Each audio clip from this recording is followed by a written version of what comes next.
이 시간에는 진정한 기도와 찬양이라는 제목으로 이웃교회 심호하시는 정상교회 담임 목사님 되시는 정구민 목사님 나오셔서 하나님 말씀 증거하실 때에 오늘 이 시간 많은 은혜 받기를 소망합니다. 목사님 나오실 때 환영의 박수.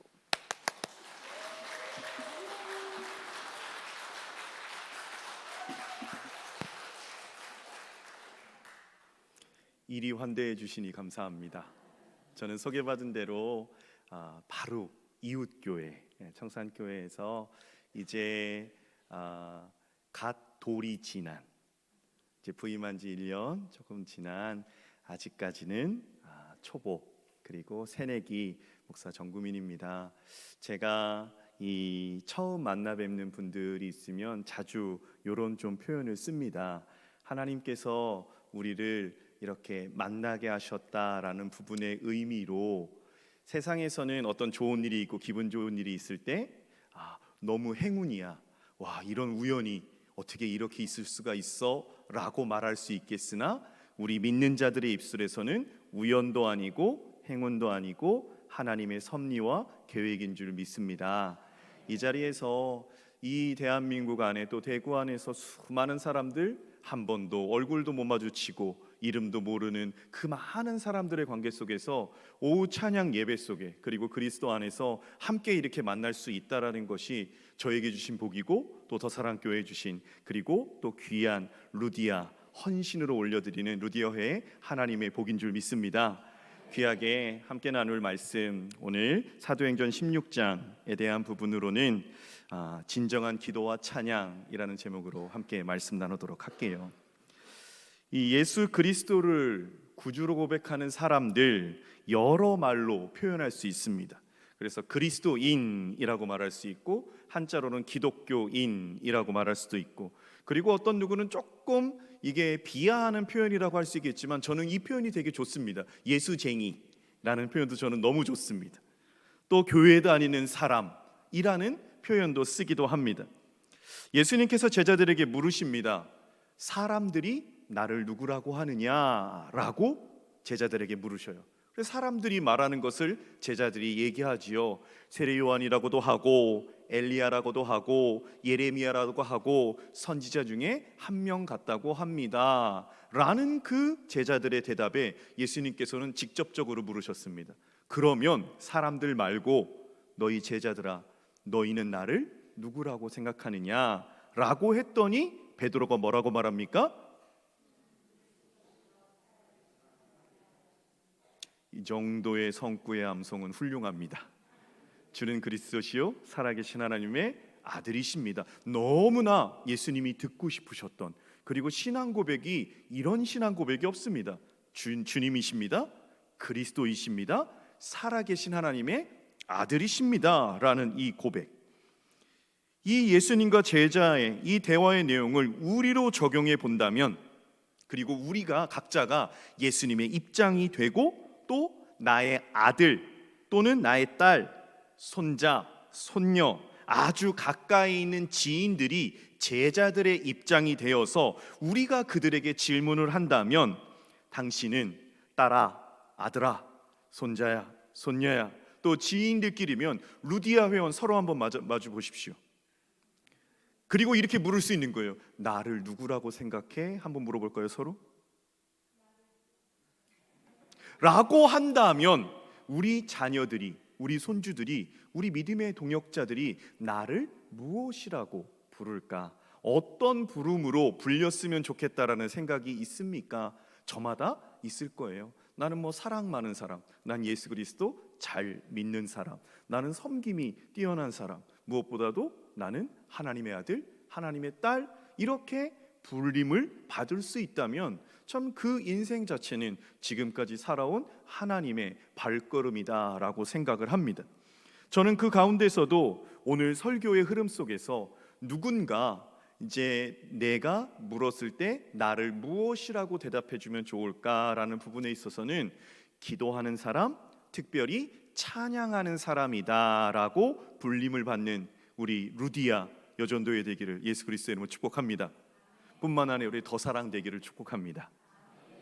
찬양하는 사람이다라는 부분, 그래서 저는 이렇게 와서 봤는데 깜짝 놀랐어요. 보통 건반은 다 대부분 앉아서 쳐요. 근데 오 이렇게 딱 치시고, 그리고 보통 드러머가 이제 청년이거나 남자일 확률이, 이게 뭐 남녀를 갈라치기는 절대 아닙니다. 근데 한 분이 드러머 어디 계십니까? 네, 딱 오시더니 드럼을 딱 치시는 모습 보면서 찬양에 대한 부분 이렇게 서서 반주하시고 참 힘있게 꾹 누르시고, 그리고 드럼도 하시는 모습 보면서 정말 기쁘게 찬양하는 부분이다 라는 영역으로 맥락에서 말씀드리면, 누군가 물을 때 그 대답, 저는 찬양하는 사람이다 라는 것을 듣는 것이 참 오늘 말씀의 핵심이다 라는 거예요. 하나님을 찬양한다라는 것, 그 의미, 무게가 정말로 큽니다. 찬양하는 사람, 그 사람은요 자신이 누구이며 하나님이 누구신지를 정확하게 아는 사람이다 라고 말씀드릴 수 있겠어요. 우리가 너무나 잘 아는 성경 구절이지요. 이사야 43장 21절에 이렇게 나와 있습니다. 우리 함께 읽어볼까요? 이 백성은 내가 나를 위하여 지었나니 나의 찬송을 부르게 하려 함이니라. 아멘. 정확하게 나와 있습니다. 하나님을 찬양하는 사람들은 하나님이 나를 만드신 분이라는 것, 그리고 내가 무엇을 위해 지음받았다라는 것, 한마디로 내가 누구이고 무엇을 하고 살아야 되는지 아는 인생이 찬양하는 사람들이다 라고 말씀드릴 수 있겠어요. 성경에 보면 하나님을 찬양하는 여러 믿음의 선배들이 나옵니다. 하나님을 믿는 사람이 하나님을 찬양하는 사람이라면 우리가 다 찬양하는 사람들일 것이고, 특별히 성경 안에는 실제로 찬양의 노래와 시를 기록한 사람들이 있어요. 그래서 홍해를 건너고 그 하나님의 영광을 모세와 미리암이 찬양하지요. 그리고 자녀가 없어 하나님 앞에 기도했던 그 한나가 사무엘을 주심해 하나님을 찬양합니다. 그리고 예수 그리스도께서 탄생하셨고 아기 예수가 이 땅 가운데 오셨을 때 사가랴와 마리아, 시므온이 하나님을 찬양하고요. 그리고 수많은 시편의 노래들, 그리고 오늘 본문에 등장하는 이 사도행전 16장에 나오는 바울과 실라도 하나님을 찬양합니다.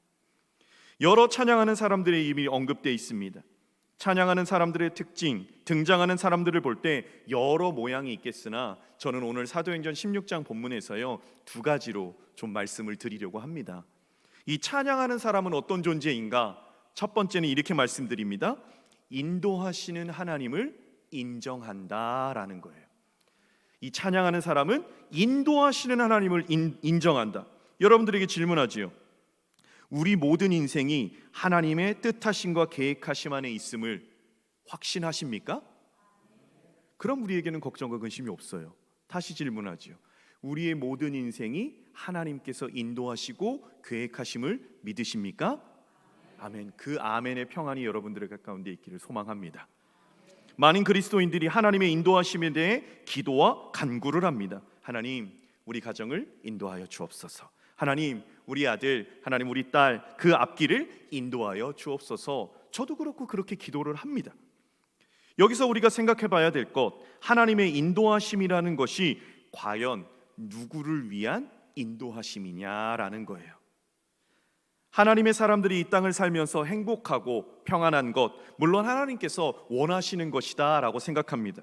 그럼에도 좀 더 큰 그림으로 보자면 하나님의 인도하심은 바로 우리 인생을 통하여 이 땅의 삶 가운데 하나님에 대한 온전한 고백, 더불어 하나님의 나라가 확장되는 것, 저는 그게 우리를 향한 하나님의 인도하심이라고 생각합니다. 나 한 사람이 평안하고 즐거움은 그 개념이 아니라 나를 통하여 가정을, 나를 통하여 직장을, 나를 통하여 내가 만나는 사람들이 예수를 알아가도록 부름받은 존재들이 우리다라는 거예요. 그래서 하나님은 그 하나님 나라의 확장을 위해서 우리를 인도하십니다. 그리고 그것을 위해 사는 인생이 평안하고 행복을 느끼는 것, 이것이 하나님의 인도하심의 큰 그림이다라고 말씀드리지요.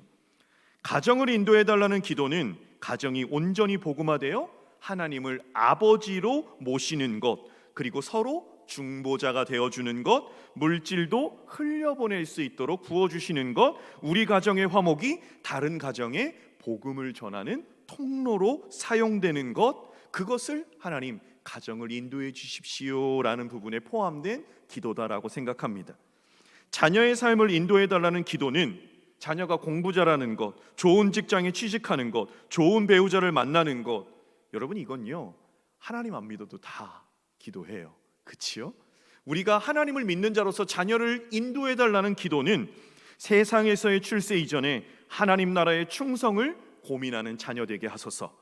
돈과 명예의 손해를 볼지언정 하나님 말씀에 어긋난 것에 동조하는 인생 되지 않게 하여 주옵소서. 예수 그리스도의 심장을 주셔서 주님의 눈빛이 머무는 곳에 우리의 자녀도 그곳에 서 있게 하여 주옵소서. 이게 자녀를 둔 믿는 자의 부모로서의 기도다라고 생각합니다. 하나님의 인도하심을 바라는 기도에 단순히 잘 먹고 잘 사는 것, 사람이 느끼기에 행복과 평안, 즐거움과 기쁨, 부요함과 여유로움만 있다면 오늘 본문에 등장하는 바울과 실라의 심정을 이해하기가 어려울 겁니다. 바울과 실라 복음을 전합니다.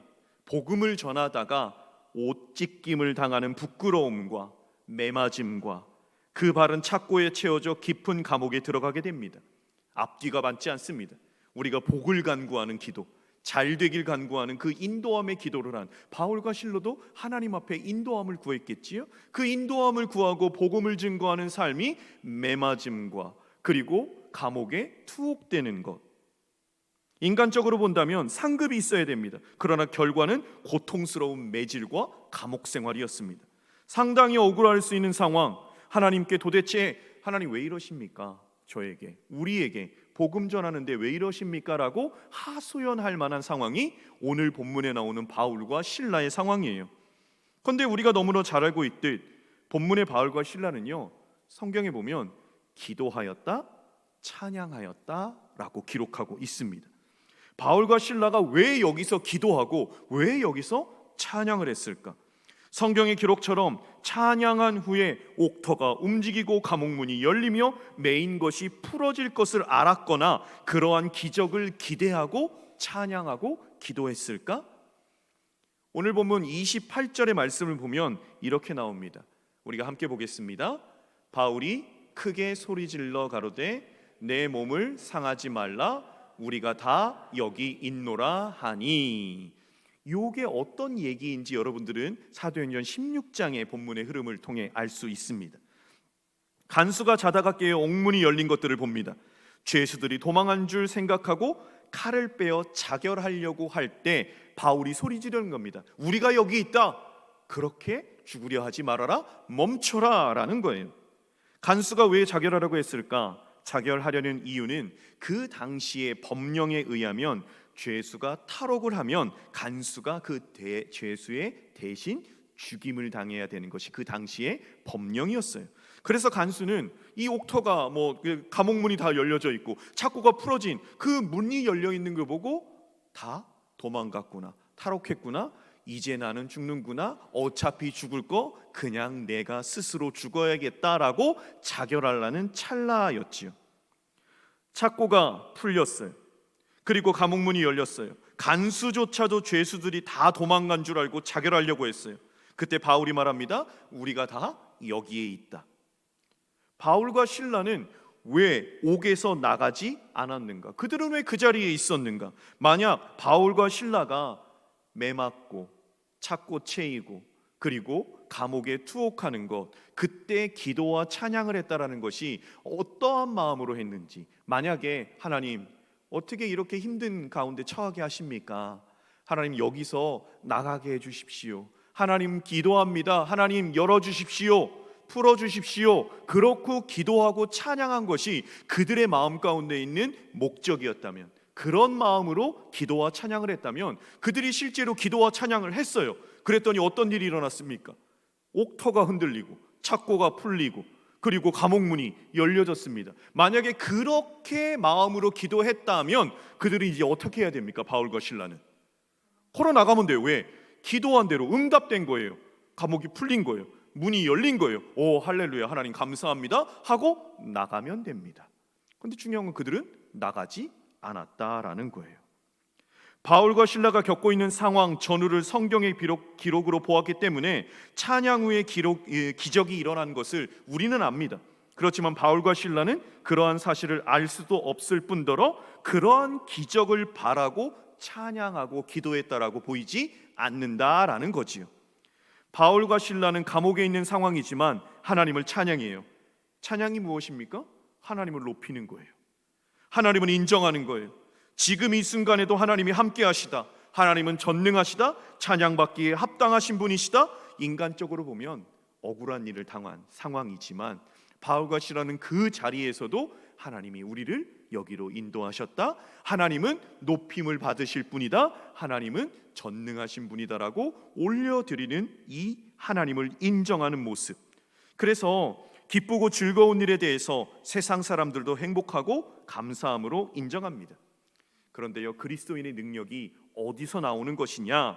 그것은요, 기쁘고 힘든 일에서만이 아니라 어렵고 고통스러운 상황에서도 그 영혼과 마음이 휩쓸리지 않고 하나님께 시선을 두고 하나님을 의지하는 것, 여러분, 여기서 그리스도인의 능력이 나타나요. 그 능력이 어떻게 나타나냐면 시편 40편에 보면 다윗이 나옵니다. 그래서 시편 40편 3절에 보면 이런 말씀이 있어요. 우리 함께 보겠습니다. 새 노래 곧 우리 하나님께 올릴 찬송을 내 입에 두셨으니 많은 사람이 보고 두려워하여 여호와를 의지하리로다. 아멘. 다윗이 새 노래로, 새로운 노래, 찬양으로 하나님을 높여드립니다. 그런데 그 다음 기록을 보면 그 찬양으로 인해 사람들의 반응이 두 가지입니다. 40편 3절의 말씀 다시 한번 보여주시겠습니까? 이렇게 나오지요. 새 노래로 곧 우리 하나님께 올릴 찬송을 내 입에 두셨으니 많은 사람이 보고, 첫 번째 뭡니까? 두려워하였다라는 반응이고, 그 다음은 뭡니까? 여호와를 의지하였다. 다윗의 노래를 듣고 사람들이 하나의 감정은 두려워하는 거였고요, 또 하나의 반응은 의지하는 거였어요.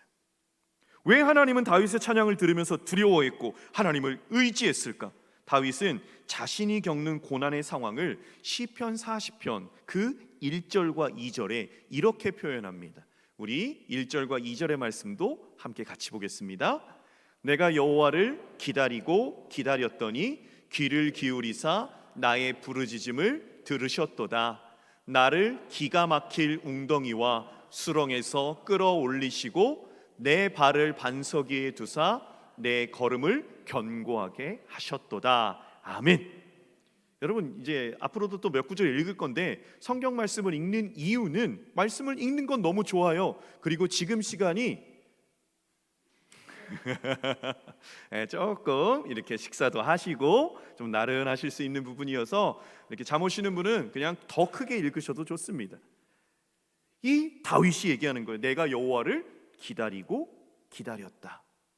이것은 다윗이 그 사울 왕에게 쫓기는 순간이었는지, 아니면 그 아들 압살롬의 쿠데타로 도망자의 삶을 사는 것이었었는지 정확하게 어떤 상황인지는 알 수 없으나 다윗의 입장에서는 내가 여호와를 기다리고 기다린다라는 거예요. 이것은 하나님 도와주십시오, 너무나 어렵습니다, 기다린다는 단어를 2번이나 반복해서 기록할 만큼 하나님의 도우심을 간절히 바라는 다윗의 모습이에요. 이런 상황 속에서 그 기다리고 기다릴 때 다윗이 한 게 우리가 아까 읽었던 새 노래 곧 여호와께 올려드릴 찬송, 다윗이 그 상황에서 하나님을 찬양했다라는 거예요. 그래서 방금 말씀대로 어떠한 어려움인지는 모르나 말 그대로 다윗이 겪고 있는 상황은 주변 사람 누가 봐도 전혀 찬양할 만한 상황이 아니었습니다.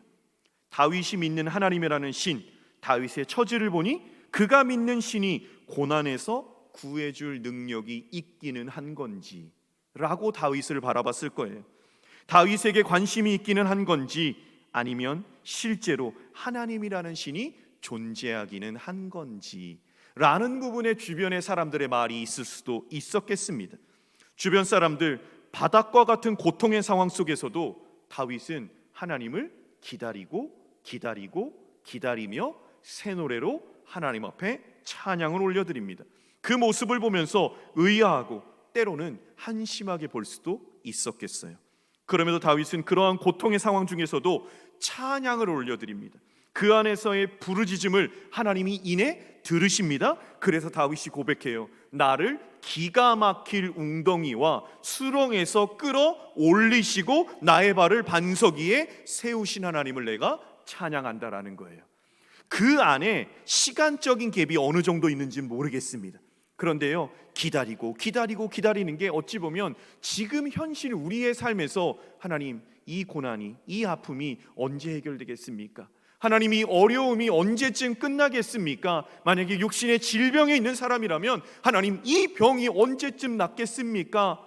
그런데 이것이 길어지면 길어질수록 실망하고 좌절하고 하나님 계신 거냐 스스로 자문하며 어려움이 있을 수 있겠으나 다윗은 기다리고 간구하고 찬양하고 그 반복함 끊임없이 하나님 앞에 있는 과정을 통해서 끝내는 하나님이 역사하시는 것을 경험했다라는 거예요. 그래서 다윗 주변의 사람들 이제는 아는 거예요. 하나님이 실제로 존재했다라는 것, 그의 고난 속에서 하나님이 함께 하셨고 그를 일으켜 세워주셨다라는 것. 그래서 다윗의 새 노래 찬양을 들은 사람들은 두려워했다라고 말하는데 여기서의 두려워함은 공포가 아닙니다. 하나님을 향한 경외함입니다.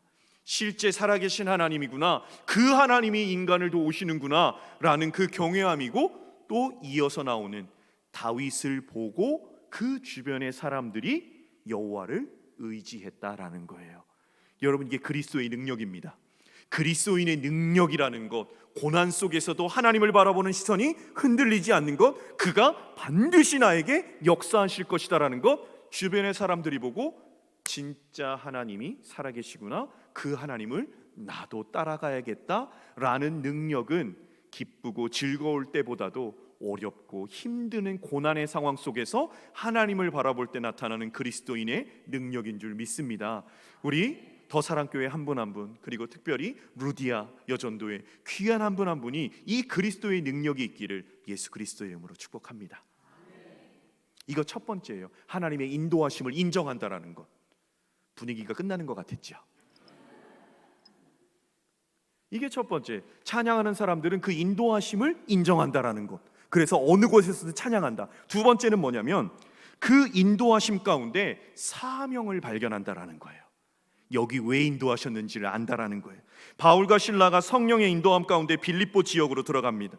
복음을 전해요. 원래 바울의 목적지는 이 빌립보 지역, 마게도냐 도성의 첫 성인 빌립보 지역이 아니었습니다. 원래는요, 아시아로 가려고 했어요. 아시아로, 우리 쪽, 우리 대한민국인 아시아 쪽으로 오려고 그랬는데 사도행전 16장 6절 상반절을 보면 이렇게 나옵니다. 성령이 아시아에서 말씀 전하지 못하게 하시거늘. 그래서 열심히 복음을 전하려고 하는데 하나님이 아시아가 아니라 방향타를 틀어버리십니다. 그게 마게도냐 지역의 첫 번째 성인 빌립보 지역에 이르렀다라는 거지요. 하나님의 인도하심에 민감함으로 반응하였고 열정으로 복음을 전했는데 아까 얘기했던 대로 그 결과는 매질과 투옥, 그리고 그 안에서 다른 모든 죄수들이 들을 만큼의 하나님을 향한 온전한 찬양. 순서는 이렇습니다. 성령의 민감함, 복음을 전함, 매맞음과 투옥, 하나님을 찬양. 이것이 다윗이 빌립보 교회에서 했었던, 빌립보 지역에서 했었던 순서들입니다. 합리적이지도 쉽사리 이해되지도 않는 바울과 실라의 전도 여행 스토리, 빌립보 지역에서 보여지는 바울과 실라에 대한 하나님의 인도하심은 분명한 목적이 있었습니다. 그 목적 무엇인가? 바로 생명 구원이다라는 거예요. 그 감옥 안에 하나님께서 구원하시기로 예비하신 생명이 있었다라는 거예요. 근데 바울과 실라는 그거 몰라요. 그냥 하나님의 인도하심 따라 갔고 그 매질당하고 투옥돼서 거기서 찬양을 했어요. 그 찬양의 목적, 기도의 목적이 해방되는 건 아니었습니다. 그곳에 계속 있었지요. 인간적으로 본다면 절대로 찬양할 수 없는 상황 속에서 온전한 찬양을 드린 바울과 실라, 그 찬양은 하나님의 구원 사역의 한 부분이 되고 완벽한 통로가 되어 한 가정과 그와 관계된 모든 사람들을 구원하는 것에 사용되어집니다. 만약 거기서 바울과 실라가 현실에 대한 불평, 불만, 한탄했다면 과연 그러한 역사가 나타났을까? 어떠한 상황에서든 기도하는 사람, 찬양하는 사람은 그 상황 속에서 하나님의 사명을 발견한다라는 거지요. 왜 나에게 이런 일이 일어났을까?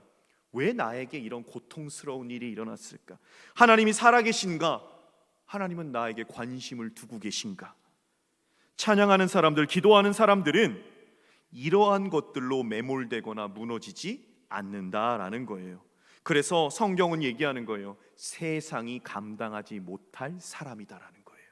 아무리 사단이 공격하고 넘어뜨리고 불평불만하게 해도 그 하나님을 향한 시선이 끊이지 않아요. 왜? 찬양하는 사람, 기도하는 사람은 내가 누구이고 하나님이 누구시고 그리고 내가 무엇을 해야 되는지 아는 존재다라고 말씀을 드렸습니다.